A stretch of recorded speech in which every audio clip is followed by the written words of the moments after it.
이것이 불륜의 시작이다. 안녕하세요 여러분, 상처로 진주 만들기의 펄메이커입니다. 이번 영상은 지금 우리 사회에 만연해 있는 이 외도에 대해서 한번 나누어 보겠습니다. 남자와 여자의 외도는 확연한 차이가 있는데요, 그것은 남자들은 가정을 지키고자 하는 욕구가 있음에도 불구하고 밖에서 기회가 주어졌을 때 가볍게 관계들을 다시 맺는다는 것입니다. 본인은 장난처럼 시작을 했다 하더라도 외도가 돼서 가정에 큰 문제를 가지고 오는 경우고요. 여자의 경우에는 어려웠던 가정 속에서 마음이 너무나 황폐해져 있는 상황에서 새로운 상대가 나타나서 또 이제 감정을 교류하게 되는, 그렇게 외도가 되면 사실 가정에 더 큰 파란을 몰고 오죠. 남자들의 경우는 처음에 의도가 가정을 깨고자 하는 게 아니었기 때문에 외도 사건이 있었어도 가정으로 돌아오려고 합니다. 그러나 여자들의 경우는 사실 극한 상황까지 몰려서 감정이 폭발을 하는 경우에 외도가 이루어지는 경우가 많기 때문에 새로운 사람이 내 마음을 가득 채우고 있는 상황 속에서 가정으로 돌아오기가 어려워지죠. 한마디로 요약을 하자면 남자는 외도가 장난이고 여자의 외도는 사랑이라는 거죠. 물론 그것이 착각이라 할지라도 말이죠. 그러면 무엇부터가 외도의 시작인지 저의 생각을 나누어 보겠습니다. 저는 오랜 세월을 이 결혼이라는 제도가 유지되어 온 것은 인류가 가장 건강하게 다음 세대로 나아갈 수 있는 확고한 장치가 되기 때문이라고 생각합니다. 그렇기 때문에 세상이 아무리 바뀌고 문명이 아무리 발달을 했다고 해도 기본적으로 이 가정을 지키는 메커니즘은 변할 수 없다고 생각합니다. 결혼 생활을 세대의 변화에 따라서 지금 시류에 맞게 바꾸어 가야 된다고는 생각하지 않습니다. 제가 생각하는 외도의 시작은 내 배우자 앞에서 떳떳하게 받을 수 없는 전화나 내 배우자에게 보여줄 수 없는 문자 메시지가 이성에게로부터 왔다면 대부분 외도의 시작이 핸드폰으로부터 시작이 되는 것 같아요. 이성으로부터 일상적인 대화를 나누는 전화가 온다거나 문자 메시지가 온다는 것은 이미 무언가가 시작이 됐다는 겁니다. 그러나 그 경계가 모호한 것이 어떤 외도의 시작이 일로 연관되는 경우가 되게 많습니다. 일 때문에 전화와 문자를 주고받다가 그것이 어느 순간에 미묘하게 변해가는 그 순간, 그래서 나의 상대 배우자에게는 떳떳할 수 없는 전화와 문자가 오고 가기 시작했다면 아직 아무 일이 벌어지지 않았어도 그것은 분명히 불륜으로 이어질 전조 증상입니다. 두 번째로는 내가 기혼자임에도 불구하고 상대가 나에게 호감을 갖고 다가올 때 내가 그것을 내버려 둔다면 그것 또한 불륜의 시작입니다. 개념이 있는 사람이라면 상대가 아무리 호감을 가지고 나에게 접근을 해와도 담백하게 선을 긋습니다.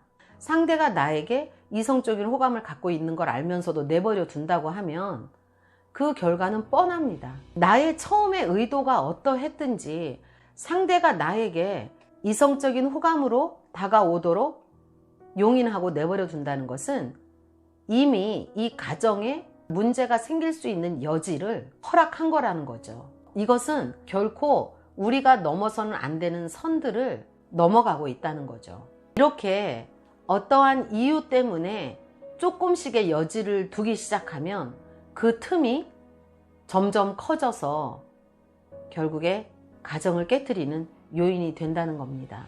우리가 이루는 가정은 신성한 것입니다. 작은 사건에도 큰 상처를 입을 수 있는 공동체입니다. 내 가정이 지켜야 할 가장 우선이다라는 것을 잊어버리면 쉽게 그런 여지들을 우리 삶 속에서 남기게 된다는 거죠. 세 번째로는 남성성, 여성성으로서 어필을 계속 하려고 한다는 거죠. 정의를 하기는 어렵지만 사람들은 다 압니다. 저 같은 경우도 비즈니스 미팅을 할 때 확연히 구분이 돼요. 상대가. 아, 저 사람은 정말 비즈니스적으로 나를 대하고 있구나.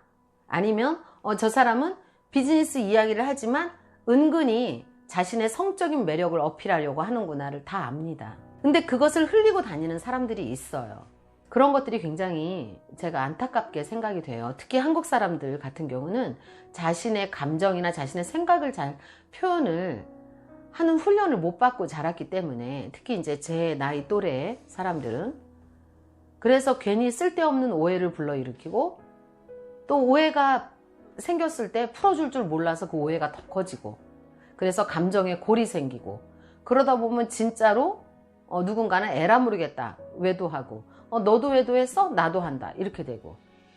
지금 한국이 겪는 이 가정의 위기는 저는 하루아침에 이렇게 됐다고는 생각하지 않아요. 오랜 세월부터 부당하게 억압받았던 여성성과 스포일 될 수밖에 없었던 문화 속에서 자란 남자들이 이제 어떤 그 경제적인 발전, 또 어떤 문명의 더 발전, 문화의 발전, 이런 것들을 겪어내면서 조율을 잘 못하고 있는 단계가 아닌가 생각이 들어요. 이제 이런 그 과도기를 지나고 나면, 그래서 막 가정이 많이 붕괴되고 막 힘들어지던 이런 시기들을 지나고 나면 다들 각성을 하고, 아, 우리 전 세대는 이런 것 때문에 너무 가정들이 힘들었는데 우리 세대는 이런 것들을 좀 타산지석으로 삼아서 좀 잘 해보자 라는 문화가 생겨날 수도 있다고 생각을 합니다.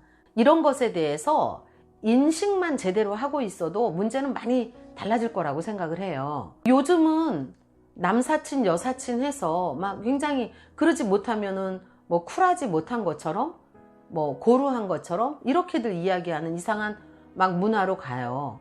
저는 여사친 남사친 가능하다고 생각합니다.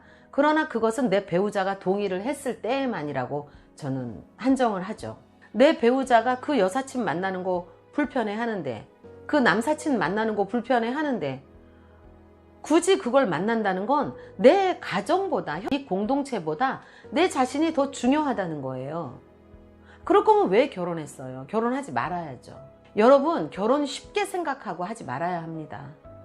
결혼은 내 모든 자유를 담보하고 상대의 모든 자유도 담보하고, 두 사람이 하나의 가정을 이루고 두 사람이 상대가 허락하는 범주 내에서 내 자유가 주어지는 겁니다. 그렇게 엄격하고 무거운 게 결혼이에요. 그런데 그냥 사랑하다가 난 진짜 밤마다 헤어지기 싫어, 나 계속 같이 있고 싶어, 나 진짜 네가 나 너무 사랑해 주니까 좋아, 나한테 잘해줄 것 같아, 너랑 결혼하면 나 행복할 것 같아, 이래가지고 결혼을 하니 이런 문제들이 생깁니다. 결혼은 기본적으로 내가 저 사람에게 헌신하겠다 라는 마음의 준비가 없으면 하지 말아야 해요. 기본적으로 내가 저 상대에게 헌신할 수 있다라는 마음이 있으면 그 사람이 싫어하는 거 안 하게 돼요. 그런데 상대보다 내가 더 중요한 사람들끼리 결혼을 한다는 거죠. 결혼했다고 내가 이것도 못해? 저것도 못해? 나 이제까지 이렇게 살아왔는데. 그럴 거면 결혼하지 마세요. 혼자 사세요. 쿨하게 자유연애 하시면서. 저도 똑같은 문제로 이혼을 겪었고, 이혼 후 10여 년을 이렇게 오면서 주변에 많은 이혼한 분들을 봐요. 대부분 외도 문제로 이혼을 합니다. 겉으로 드러나는 건 외도인데 사실은 그 밑바닥에 다 무엇이 있었느냐면요, 서로에 대한 헌신이 부족했어요. 이 가정에 대한 개념이 제대로 돼 있지 않은 상태에서 결혼을 한 거라는 거죠. 외도의 시작이 얼마나 타이트하게 시작이 되는지 여러분에게 말씀드리고 싶었습니다. 다시 한번 정리를 하자면, 첫 번째, 상대 배우자에게 숨겨야 하는 통화와 메시지를 이성과 주고받고 있다. 두 번째, 내가 기혼자인 걸 알면서도 이성적인 호감으로 다가오는 상대를 내버려 두고 있다. 담백하게 선을 긋지 못하고 있다. 세 번째, 내가 결혼을 했지만 밖에 나가서 나는 여전히 멋진 남자, 멋진 여자이고 싶어서 어떤 여지들을 계속 흘리고 다닌다. 이것이 불륜의 시작입니다. 아직 아무 일이 일어나지 않았죠. 아직 누구와 만나서 뭐 손잡고 키스하고 호텔 간 거 아닙니다. 그러나 이미 내가 누군가와 내 배우자 몰래 주고받는 문자, 통화, 또 상대가 나에게 다가오는 걸 막지 않고 있다면, 내가 나가서 남성적으로, 여성적으로 멋지게 행동하고 있다면 여러분은 외도를 시작한 겁니다. 그리고 언젠가는 그 외도의 열매를 맺겠죠. 그 대가로 여러분의 가정은 피를 흘리고 너무나 많은 여러분 주변에 사랑하는 사람들이 상처를 입는다는 겁니다. 우리는 다시 원론으로 돌아가야 합니다. 세상이 아무리 12번을 바뀌어도 바뀌지 말아야 하는 것들이 있습니다. 인간이 인간답게 하는 거, 인간이 인간답기 위해서 지켜야 하는 룰들이죠. 우리가 안전하게 다음 세대로 이 세상을 물려주고 좋은 것들을 물려주기 위해서 우리는 다른 것은 몰라도 내가 가정을 지키기 위해서는 이토록 청교도적인 마음을 가져야 한다는 것을 여러분들이 한번 생각하는 시간이었으면 좋겠습니다. 어떠한 틈도 허락하지 않고 촘촘하게 우리의 가정에 울타리를 치면서 안전한 가정을 만들어 가시는 여러분들 되시기 바랍니다. 감사합니다.